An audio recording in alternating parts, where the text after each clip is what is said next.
Welcome back, everyone, to What Do You Know with Nick and Devin. I'm Devin. And I'm Nick. First take. First take. First take, hot take. We're professionals We now. truly are. Honestly, I don't know how we're not, making millions at this point. Maybe one day. One day. How are you, Dev? Exhausted. Yeah? So tired. Long weekend. Long weekend. But no, I'm good. It's today is a rainy day, but Yeah. it's a good rainy day. Yep, I feel that. How are you? I'm good. We did a lot of stuff. There's a Chicago Art Fair is happening currently, which I've never been to before, but very cool. And the best part was we were walking around looking at a lot of art, things like that. I'm very much more into like painting, some multimedia, but not a lot. Yeah. And this guy had just these beautiful like contemporary pieces that I really, really liked. And they reminded me of like a couple of different painters, like Miro, stuff like that. And I was like, oh man, like I wonder who the artist is. And so Right. I'm looking and I finally I kind of see him talking. It's like this like 50-something-year-old man with a visor and cargo shorts from Jacksonville, Florida. This like white man. I was like, how? Like, of course it is. And also, why is this happening to me? Like, don't meet your idols. Heroes? Yeah, don't meet your heroes, kids. I was just like, what is this? It'll just be some dude wearing cargo Right. shorts. Right. So that was a little disappointing. I still loved his work, but I was Yeah. like, how do I get these? So of course you're then, because someone's art, so of course it's a lot of money. But like this 3-panel set was like $11,000. Oh. And I was like, I just don't have that like lying around right now. No? Like It's not in your pocket right now? If I like move some things around and Out of your Swedish bank account. yeah, exactly. Just takes a minute coming from the Caymans. Right. But I was like, I mean, it makes sense. And of course, like that is absolutely, I'm sure, worth it. It's just, God damn it. Oh, it's mind blowing. Yeah. And like sometimes I'm like, maybe I'm in the wrong career. Right. I'm like, but then like you have to do the hustle and like try to Truly. get up to that 11K Oh, spot. yeah. Because then like you go to art fairs like in small towns and stuff like craft fairs or whatever. And like these artists are obviously charging what they are worth. Yeah. But like it's still like, oh, these are like $50, $100, Right. $200 for photographs. I'm like, it's really good.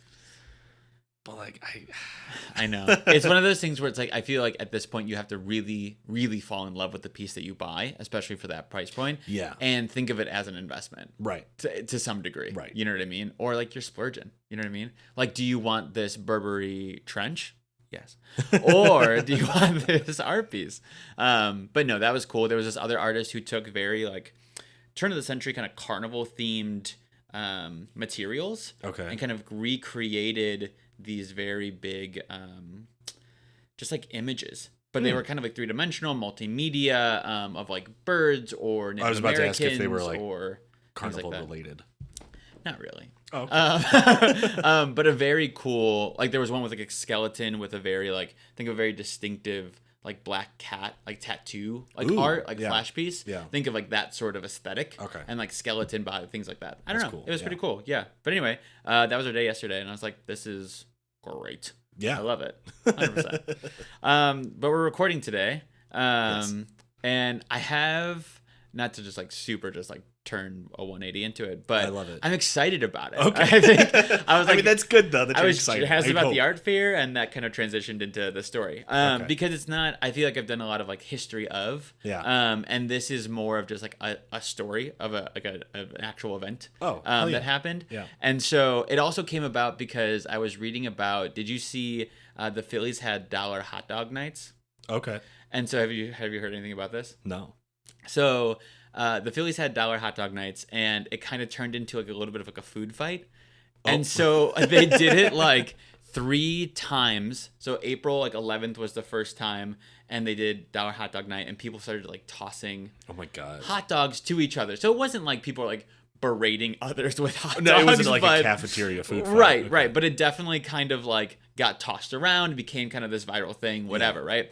So then they were like, I'm sure it's fine. They did a second one. Oh no. And kind of the same thing, not as bad. Yeah. And so people were like, okay, they sold 50,000 hot dogs that second night. Oh, Isn't that insane? Wow. I was like, even for $1, you're making nice money. Right. Right. Because like the hot dogs are so cheap anyway. Why not? Right. Well, they were talking about how one guy just was, I think it was the second night, he bought basically like, vendors when they walk up and down the aisles with like beers. Right, they had that like big box. The huge stuff. crate. Yeah. So he basically bought like a crate of hot dogs and was like handing it out to people in the stands like around him.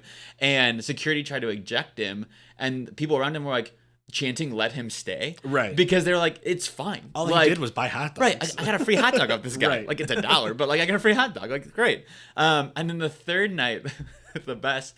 So of course there's like already pressure, of course, from like security and things like that. Like don't throw your hot dogs. Right. Don't do it. And so the people started doing the wave. But as the wave was happening, people would throw their hot dogs. So you just see the sea of people standing and doing the wave, but just like a sea of like aluminum foil as well. I was like, that's hysterical.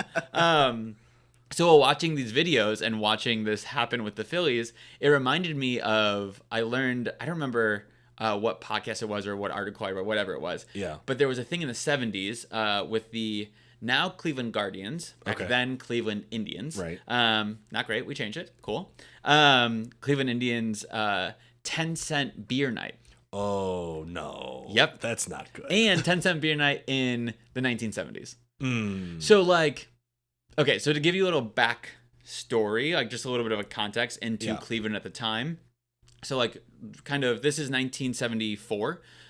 So right, I think the year before, a ton of factories shut down. Okay. So you have like this economic kind of collapse right. Within the city. People are out of work. You kind of have all of this pollution. The river in, I don't remember the name of the river, caught on fire. Because of like the amount of like all these factories, like they're just, where's it going to go? You know what I mean? So they just allowed to go into the river. So there's a little bit of turmoil happening in the city. You have people kind of like drinking. You have a little bit of drug problem. You have all these things. Crime is kind of increasing and things like that. Right. And then you have what people love, America's favorite pastime.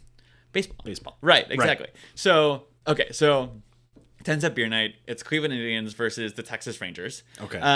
June 4th, 1974. Okay, so we're taking it back. Yeah. I was going to ask my dad. I was going to be like, hey, like, do you remember this? But he was 7. So, like, I don't think you really remember this. Do you want to get my mom on the line? Yeah, call her up. You're live on the air. So 10-cent beer night. So 10 cents, 1974 to today, that's basically 60 cents. Oh. Right. Okay. So imagine going to a ballpark now and getting a 12-ounce beer for 60 cents. That's nice. Right. That's real nice. Exactly. Better than paying like $10. It's ridiculous now. Right. Like, anyway, you want a Bud Light, it's like $10 for 12 ounce. I'm just like, what are we doing here? Anyway. We support Bud Light. Well, not anymore because they went back. Anyway, regular beer prices at the park at the time, other than like this night, were 65 cents. Okay. Which would be like $3.86 today. Okay. So still way less than it is today. Right. Still nice, but comparison. You see the huge discount. Yeah. Right. Sorry, I'm laughing because I just know the succession of things and things get fucking insane. Like out the gate, like things are wild. Okay. So now back in 1971, the park did a nickel beer day and that was fine. Right. So in the park's mind, they're like, okay, we'll like lift it up a little bit. Remember, like we still need some money. We'll do 10 cents. Sure. And I'm sure everything will go great. Whatever. Right. They didn't know. Okay. The week before, the Indians played the Rangers back in Texas. Okay. So they're moving from Texas now. They're in Cleveland, right?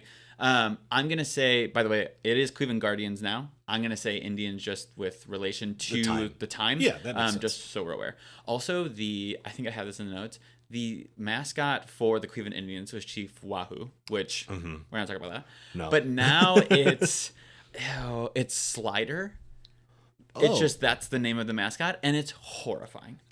Do they look like, is it just like a ball, or is it just someone just constantly sliding around? You would think any other variation of that, it's like a purple monster with yellow polka dots. Okay. And like a long, fuzzy, like yellow snout. Oh. Horrifying. Cute. Yeah. I was like, I do not I do not condone Chief Wahoo. I also do not condone Slider. And we need to For different reasons. Correct. We need to find something else. I never really liked just like the monster mascots. Right. It's like, I know your team doesn't have like a specific thing. Like Chicago Cubs, they have a bear. Cubby. Yeah, Right. they have Cubby. Like I think the White Sox have this green monster running around. I'm like, I know you can't just have like a dirty sock running around. But also, I'd rather have a dirty sock running around than just like this weird, horrifying green creature. Right. Or like a base. I don't know. Whatever. Hoagie imagine like a tube sock. It's like a really, really tall tube. He's like constantly leaning around. It'd be great. Okay, so background. A week before this game in Cleveland, there was a bench clearing brawl at Arlington Stadium in Texas during the Rangers-Indians game. Okay, Love those. So what happened was in the bottom of the fourth, there was a double play by the Indians from third to second. So they got someone out on third base, throwing it to second base to get a double play. Right. Lenny Randle is the Rangers player running to second base. Okay. And when he runs, he slides into second so hard, he spikes the second baseman, Jack Broheimer. Okay, so he's going into it, spikes him, doesn't get called out. So people are like, it's a little fucked up. Yeah. You know what I mean? So then in the bottom of the eighth, because now people are mad, right? Right. The Indians pitcher, Milt Wilcox, throws like a fastball behind Randall's legs. Randall's is the one that spiked the second baseman, right? So now he's like, go fuck yourself. Yeah. And like throws behind his legs, a little warning shot, whatever, right? So that happens, whatever. Randall completes a bunt on that same bat. Completes a bunt, which Wilcox fields. The pitcher fields. Wilcox runs, tags him out with the ball. Okay. When Wilcox tags Randall out, Randall kind of like hits him with his forearm. Oh. So the first baseman sees that, doesn't like it, No. and punches Randall. Perfect. Which, what's the more appropriate response, right? So John Ellis sees this, punches Randall, which then causes both dugouts to clear out, and the brawl begins. Excellent. Correct. Now, let's also talk about the 70s where anything just kind of like you could just kind of like fight anyone you wanted, do whatever, like bring that back. Like sports were super bloody. I want more. How entertaining. You know what I mean? You got to start watching hockey. There was a huge brawl last night. Was it really? At the end of the Stanley Cup Game 4. So that's when we're recording this. Last night was the Stanley Cup Game 4 against the Vegas Knights and the Florida Panthers. And like buzzer ended for the end of the game, and just even the Knights goalie like got in some punches. It was amazing. Okay, we're gonna watch you got to watch hockey. Yeah, we're gonna watch this after this. I was like, that sounds awesome. So clear the dugouts. Everyone's fighting. The fight's broken up. The Indian players head back to the dugout, and the Rangers fans start throwing like food and beer like on the players. Perfect. Right? Because again, anything goes. Right? Indians catcher Dave Duncan had to be held back from not getting in the stands to fight fans. Oh my god! Which, like, I get it. Like, I don't want beer and food thrown on me, but like, I'm gonna go fight all these people. You have to be right. Exactly. I'm like, to fight a mob. Hysterical. So Rangers end up winning 3-0. Perfect. Which just only adds fuel to the fire, right? So Indians fans were now angry, they had a grudge, things like that. So they're pissed. They're at like this level, right? They're kind of like medium. Then a Cleveland's reporter is asking the Rangers manager Billy Martin after the game, like, "Are you going to like take your armor to Cleveland?" Like, ha ha ha, like, you know, people are mad, whatever. And because Martin's a smartass, decides to say, "Nah, they don't have enough fans to worry about." Oh shit! Which I was like, okay. Bruv. Damn, dude. Come on. What a good job, though. Right. Like, on one hand, yes. On the other hand, you know what you're getting into. Right. So now fans from being, like, angry and grudge are now pissed and have, like, a score to settle. Right? So you've done that. So between the games, you now have sports radio hosts in Cleveland, like, really adding fuel to the time, right? Like, talking shit, like, doing all these things, like, getting people riled up. Yeah. The Plain Dealer, which is a prints a cartoon of the Indian mascot, again, Chief Wahoo, holding a pair of boxing gloves with the caption, "Be ready for anything." Whoa. So, like, a fight has been laid down. Right. Like, we're in a Royal Rumble. Yeah. It's Sharks and Jets. The dueling glove has been slapped across the face. Truly. And dropped on the floor. Correct. We're ready to go. So now we're at beer night. Okay. So all 10 of this cent beer night. Everything's tense in the city, right? 10-cent beer night is upon us. Of course, the stadium doesn't really think anything of it still, even though all of this is happening. They're excited for this promotion. Right. They're like, everything's going to be fine. No one's going to be like super crazy, whatever. Well, right? like I feel like it'd be impossible to rescind that offer. Right. Like you've advertised 10-cent beer night. Everyone come on down to the park, trying to get more fans because apparently they don't have a lot, right? According to Texas Rangers. So like, let's bring in the people. 10-cent beer night. Right. We can't take this back. Well, and also like nothing like this has really happened previously. Yeah. Like I'm sure like unruly things have happened, but like to this magnitude that it gets to, like no one really saw that coming. Right. You know what I mean? Like the whole 80s disco night at Comiskey, White Sox. Yeah. Hasn't happened yet. Like that's in the 80s. Like all of these things, it's just like this is kind of like where they're like, we wouldn't even have fathomed that this would get to this point. Exactly. Right? Yeah. So beer night happens. About 25,000 fans arrive for the game, which is double the amount that they projected. Oh, wow. So already it's like, oh, shit. Right. Right? So 12-ounce beers are sold with a limit of 6 beers per purchase, but no limit on the purchase. So I could go get 6 beers, go sit down, and then get up and get another 6 beers. I can buy as many 6 beers as I want. Correct. As long as it's in 6 beers increments. Yep. Yeah. Oh, no limit on that. And they said, that'll be fine. Right. It's low alcohol beer. Right. So like, especially in the 70s, like there weren't any high octane beers back then, really. Right. Exactly. So like, they're like, it's like water. Right. It's fine. Right. And so yeah, sure, it's fine. It's fine. So out the gate, the Rangers have a 5-1 lead. So not great. No. Like if this had started and like the Indians were winning, like maybe things would have been better. But already the Rangers are like, go fuck yourself. Right. We're gonna crank out 5. Right. Yeah. Exactly. In your own place. Cleveland players. So it kind of starts with Cleveland players hit Rangers pitcher Ferguson with a line drive right into the stomach. So like that's gotta hurt. Right. And the crowd chants, hit him again harder. Oh, no. So, like, great. They're out for blood. Correct. Yeah. I'm just going to list off a series of events here. Please do. Next, a woman runs to the on-deck circle for the Indians and flashes the crowd and then tries to run and kiss the umpire, who's not having it. No. And I feel like that could have went either way, especially in the 70s. Yeah. Like, the ump could have totally been into it or, like, absolutely not. Well, like, smacked her. Umpires, to me, are always just like these grumpy old men. Correct. That, like, aren't here for any shit. Absolutely not. So then a man streaks and sprints onto second base, but slides into second base. Ooh. So imagine sliding into a base just in general during baseball. Right. Now no clothes. Right. So that's gotta hurt. Yeah. And then runs off. Like I clenched a little. Right. Like you can like kind of feel that. Yeah. Yeah. Runs off and isn't caught. Which isn't caught because he's fast or like nobody really wanted to touch that. You know what I mean? The next inning after that, a father and son duo run onto the outfield and moon the bleachers. Because how classic. Because why not at that point? You know what I mean? Fans also brought firecrackers with them for some unknown reason. I mean, to set them off in the stands. And there was a quote from Paul Jackson that said, quote, lending the game a war zone ambiance that would seem increasingly appropriate, end quote. Like, beautiful. More and more fans run out onto the field and cause problems throughout the game. And at one point, Mark Hargrove was hit with hot dogs and spit and almost hit with an empty gallon jug of Thunderbird. Which is kind of like Mad Dog. Yeah. I was just like, first of all, how did you get a gallon jug into the stadium? Well, like, I feel like security wasn't as tight as it is Sure. now. I just imagine, like, did you sneak that in? Or you were just, like, fully just, like, got my gallon jug? So then Rangers then aggressively argue a call on a third base where the Indians player spikes the third baseman. Okay. So Indians player running a third base, ends up spiking the player. Rangers are like, yo, that's fucked up. Yeah. And then it forces the third baseman for the Rangers to leave the game. Like, it was, like, tough. Yeah. Right? Billy Martin then at this time, which is the Rangers manager. Okay. At this time goes to talk to the pitcher, delaying the game, which fans are not happy about. Yeah. And they start throwing beer onto the field.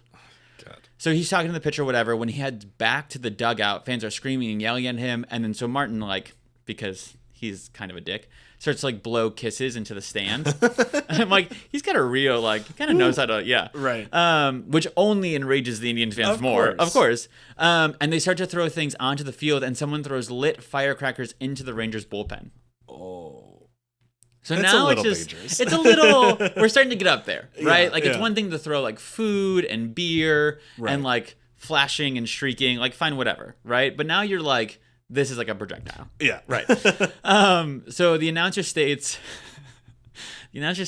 please do not throw things onto the field, which of course only makes fans throw more things onto the field. Yeah. Right, of course. Because every time they throw something onto the field or someone shrieks, it's a delay of game. Exactly. So this game is just taking forever. And you get to drink more beers. And people are drinking more and more and more beers. Right, exactly. All right, it's delaying last call. Correct. So we're now in the 7th inning, and most families and sober fans have left. They're like, we're out. We can't. Right. This is insane. Yeah. Right?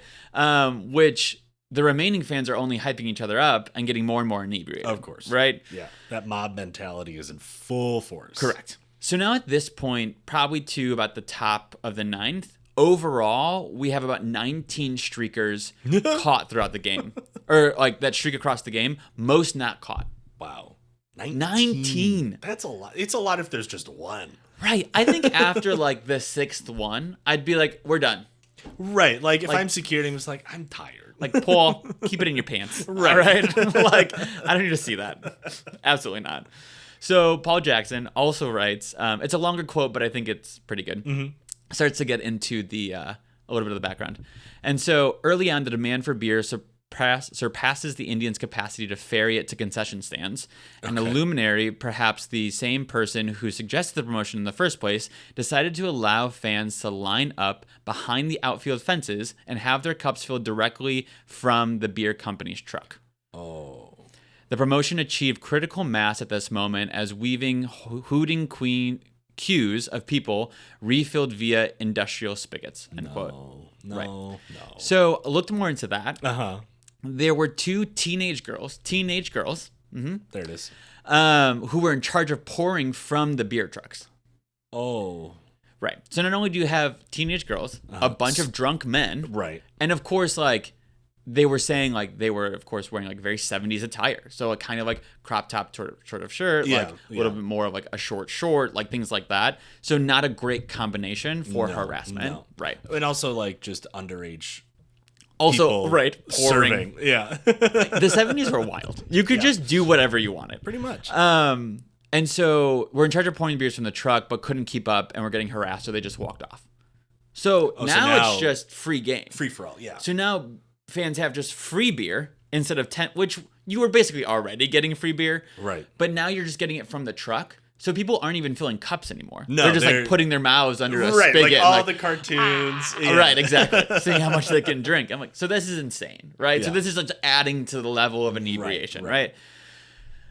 So now we're in the bottom of the 9th. Okay, so we're getting towards the end, right?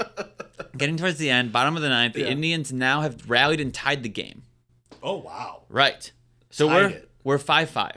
Damn. Okay. Right. Which I'm like, them, I guess. I'm like, in all of this chaos. Well, you're so close, right? So like all of this is happening. If I'm a player, I'm like, great. I'm so close to the end. Like we're almost there. I want to get out of here. I want to get the fuck out of here, right? So bottom of the 9th, Indians now tie the game 5-5, and the Indians are at bat with Rusty Torres on second for a potential run and win. Okay. So like he's on second. They just need to hit. Like they just need to get him in, right? Right. And so it's funny, Rusty Torres also, he kind of jumped around a couple teams. He was also playing for the Sox the night of the Disco Demolition. He was also a part of like some other Major League Baseball like big event. And I was like, this guy's just got bad karma and juju, right? He's got a curse. Right, get him out. And so we think all is going to end. Right. Does not. No. So now we're actually get to the height of this entire event. Oh, yeah. We haven't peaked yet. This is all precursor. Okay. So now the quote unquote riot begins. Oh, now we're calling it a riot. Now we're calling it a riot. All right. So at this point, a young fan, about 19, obviously drunk at 19, right? Now runs onto the field and tries to steal Rangers outfielder Jeff Burrows' hat. Oh, that's a big mistake. Right. So when Burrows confronts him, Burrows trips. Now, from the dugouts, it looks like he's being attacked. Oh. Because it looks like a fan's running up to him. He falls. You're not really seeing the whole thing. Right. And so Billy Martin, our favorite guy, Texas manager, thinks Burrows is being attacked by the fan and charges the field, grabs a bat, and charges the field with players behind him wielding bats. My jaw just hit the table. Oh my God. Because if your coach is like, all right, let's fucking go. Right. Like, you're going to go. Right. Yeah. Who's going to tell you no? Right. He's supposed to tell me no, but if he's going, right, I'm going to go. You already had an entire frustrating, complete game. Right. Right? Like, everyone's been, like, spitting at you, yelling at you, throwing shit at you, like, all this stuff. Firecrackers in the dugout. Hell yeah, I'm grabbing a bat. Yeah. Right? So, runs out there, all these things. So, the fans see that, and the fans now charge the field with any weapon they had on them or could find. Now, let me list a couple of things for you. Wait, can you say that? Uh-huh. Any weapon they had on them. Had on them already, or could find. Yeah. So I always keep, like, my chains ready to go. The first thing, chains. Oh. Of course. No shit. You know your lucky chains that you constantly have on you? Right. These are huge industrial chains that I wear around just me. Like with a lock at the end, yeah. Chains, knives, clubs made from stadium seating. Oh, they broke that shit up. Wow. Mm-hmm. So now they're flooding the field. Yeah. They're also throwing like bottles from the stands. And it's not like today where you don't really have like it's only paper cups or plastic cups. Yeah. It's or like full aluminum cans at least. Glass bottles. Glass bottles. Right. Yeah.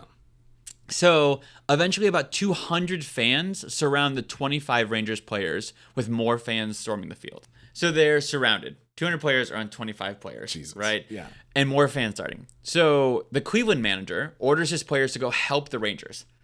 Oh. Because he's like, they're going to get killed. Yeah, they're going to get caught. So he tells them to go grab bats, and then they start attacking their own fans. That's fucking hilarious. So now terrifying. Hilarious at this point. You have baseball players fighting fans. Yeah. Indian players fighting their own fans. Right. Like to protect the Rangers players, right? Which is like nice of the very Cleveland kind. team. Like, Very I was kind. Like, that's surprising. I mean, because I like to think that I'm sure the Cleveland players weren't like, oh, we're going to add fuel to the fire and like, fuck you guys. You know what I mean? They want to do their job. At the end of the day, they want to play their favorite game. Correct. They want to do their job and go home. Right. There might be some shit on the field. Like we saw spiking, we saw the fastballs, things like that. But like, they're not like, whatever. Okay. So all of that's happening. Eventually, fans are so belligerent, they start throwing steel folding chairs onto the field and end up hitting like a player or two in the head. So now it's like, yes, it was dangerous, but now it's like, oh, now it's fuck. Real. Yeah. And so both teams end up fighting their way to the dugouts and into the clubhouses and then lock the doors behind them. Wow. Right? Yeah. I think one of the best parts is while all this is happening, yeah, the organist is playing Take Me Out to the Ball Game. The least like battle music, correct, least epic song you could play on the organ. You have all of these classical songs that you could be playing to like have this ambiance of this fucking crazy shit. And I guess like the organist was just doing their job, trying to be like, calm down, let's get back to the game kind of stuff. But it's like you could have played something so much cooler. But also, or don't play anything. Or don't play anything at all. Right. That's also an option. Like that's like playing like the Benny Hill track, like as people are running around. Like the contrast is so drastic, hysterical. Yeah. Right. Well, like at least maybe put like CCR over the speakers. Right. Something. Yeah. And so taking out the riot is still happening after the players leave and they start just stealing things. So like bats, balls, bases. All of the bases were stolen, never returned, of course. I mean, can you not steal a if I'm already rioting on the field, I'm stealing a base. Right. So they start stealing things. The umpire, who almost got kissed, he's the umpire chief, actually. He's hurt in the fighting, and when he realizes the crowd will not be subdued, forfeits the game to Texas. Now, I don't think they kind of like, I think it was like kind of like behind the scenes. I don't think like the fans were like over the announcer. They're like, and Texas wins. They just burned the stadium down. And Texas ends up winning. He calls the crowd uncontrollable beasts. Yeah. Another little background note is only 50 security guards were there for the 25,000 fans that were in attendance. That ratio seems it's a little off. Yeah. Just a touch. Eventually, Cleveland police arrive and restore order. They arrest 9 fans. How are they not there sooner, though? Like, well, I mean, like, this all happened so quickly. I feel like they were like, no one's there were 9 innings of this shit building up though. Like, but I think they were like, we're in the bottom of the 9th. Yeah. We've gotten this far. Right. Like, I probably would have said, and they SWAT pulled up. I mean, with tear gas. Yeah, absolutely. How else are you going to break it up? Right. But also, only 9 people are arrested. That also seems a little low. I mean, 19 streakers should have been arrested. Well, that's the thing. Like, at least like 20 to 50 people, like for disorderly conduct. Right. But I mean, how do you arrest that many people? I guess. I don't know. Especially if they're all running around. Right. So those are arrested. The Indians players actually, after everything's kind of like settled and broken up and all that, the Indians players escort the Rangers to their bus.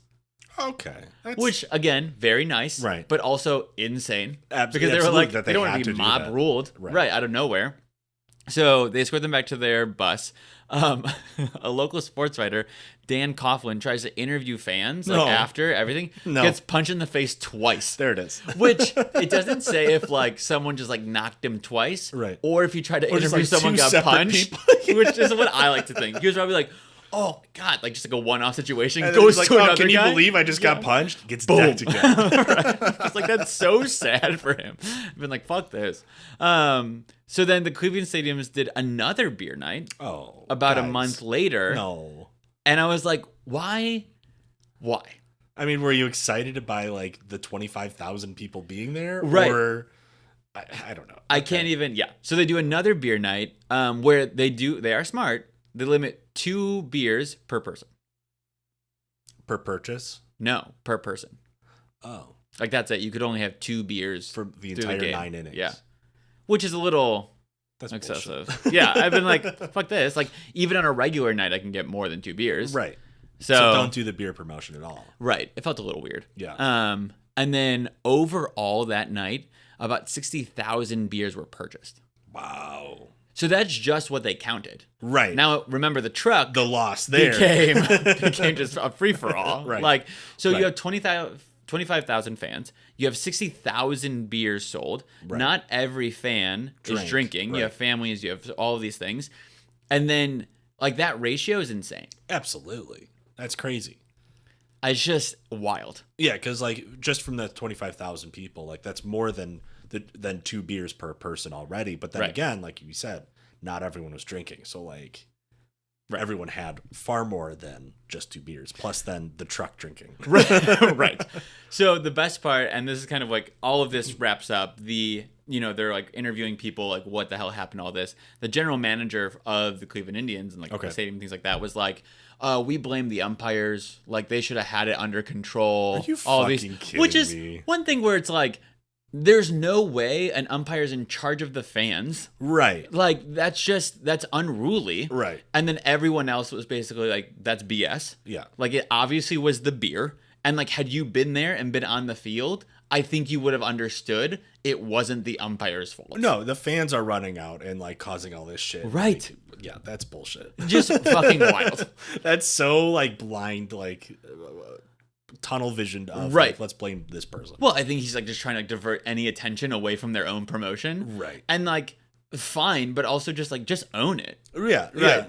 Like, sorry, people got a little fucking wild. You know what I mean? My bad. Right. Here's another beer promotion. Right. But also, like, it's the 70s, so, like, not surprising. Yeah. But I also I think my favorite thing is that, like, people were just like, yeah, I brought firecrackers with me. You want to just, like, light them off in the stands for no apparent reason? Do you plan to bring the firecrackers? Right. Like, hey, I'm going to bring firecrackers tonight's game. Just you watch. It's like, why? Though? Well, and I think there was such, like, like an innocence and an ignorance of just, like, oh... Like, if I heard firecrackers at a stadium, I think today everyone would have been like, oh, fucking mass panic. Absolutely. Like, scattering, running. Yeah. Back then, it was like, oh, what fucking kids are, like, lighting off shit. You know what I mean? Right. So, like, there is a level of just, like, naivete and, like, I didn't want to use naivete because it sounds really pretentious saying it.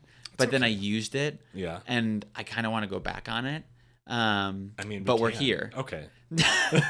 I would just like that disclaimer in the podcast. Okay, we'll keep that part in for you. If you still want to keep 90. Thank you. Thank you for also saying it and being there with me. Well, because you said it that way and I didn't know how to say it otherwise. You also said a niece already, so we're that is true. already We're already here. You're already at that level. Can't wait for this. Following you behind. Right. Episode 5, folks. This is the level of pretension you can expect.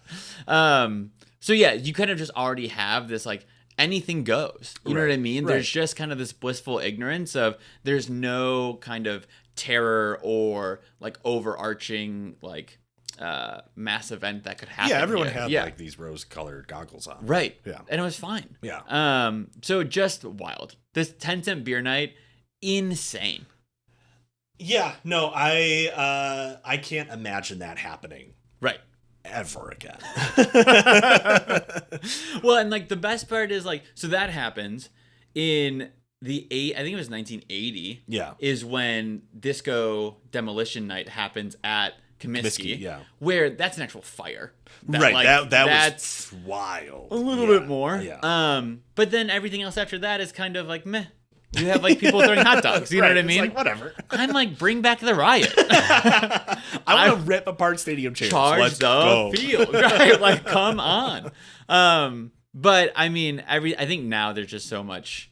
It's nice. Everything's safer. Yeah. It's not all just belligerent, stuff like that. But I'm like, every once in a while, man, just like, go stay a little belligerent and wild, you know? Well, last night at the hockey game, Stanley Cup Game 4, Knights and Panthers, at the end, like the whole teams were going at each other, and the fans were throwing like garbage, and like the Panthers fans throw like rubber rats on the ice.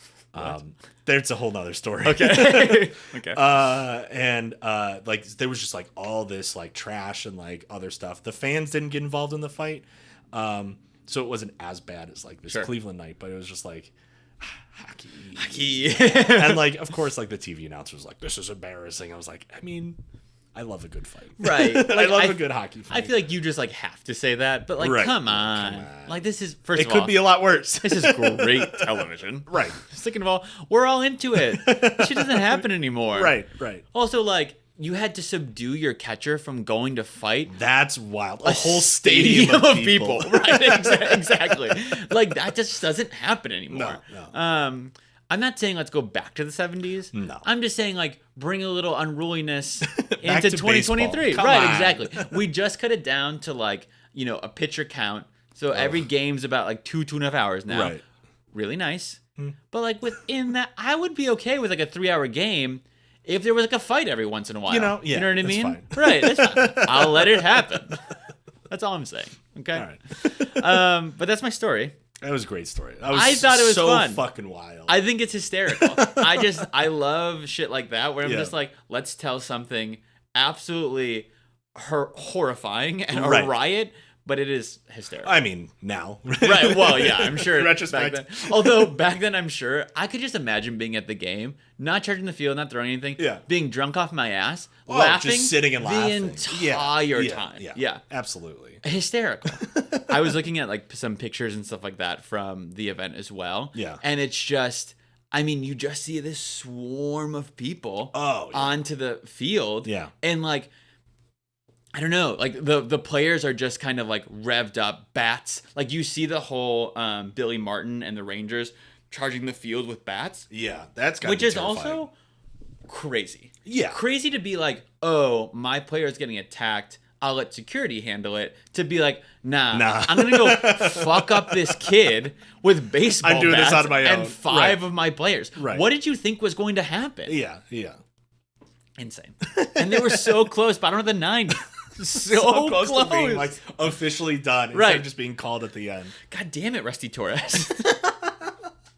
But yeah, that's it. Fun little story for you. Wild story. Thanks for sharing it. You're right. I'm just gonna find more of those. I think that's just gonna be the next couple of weeks is like a little bit of like laughter and glimmer, and then we'll go back to like the history of. Thank you. Welcome back to. What do you call it? But yeah, that's it. That's all I got for you. All right. Thanks, Nick. Thank you, Dev. Tell the people where they can find us. Yeah, we actually wrote down our handles this time on a handy little note card. We're so good. So we can actually tell you where to find us. Yes. We are on TikTok, Instagram, and YouTube with the handle at @whatdoyouknow_podcast. And then you can also follow us on Twitter with let me start that over. At Twitter with at WDYK_podcast. That was great. That was beautifully said. That was beautifully done. And then you can also find our podcasts wherever you listen to podcasts. Yeah. So we got that going. Hell yeah, we did it. Finally did it. Hell yeah. All right. Well, thanks, Dev. Thanks, Nick. I'll see you so soon. Okay, bye. Bye.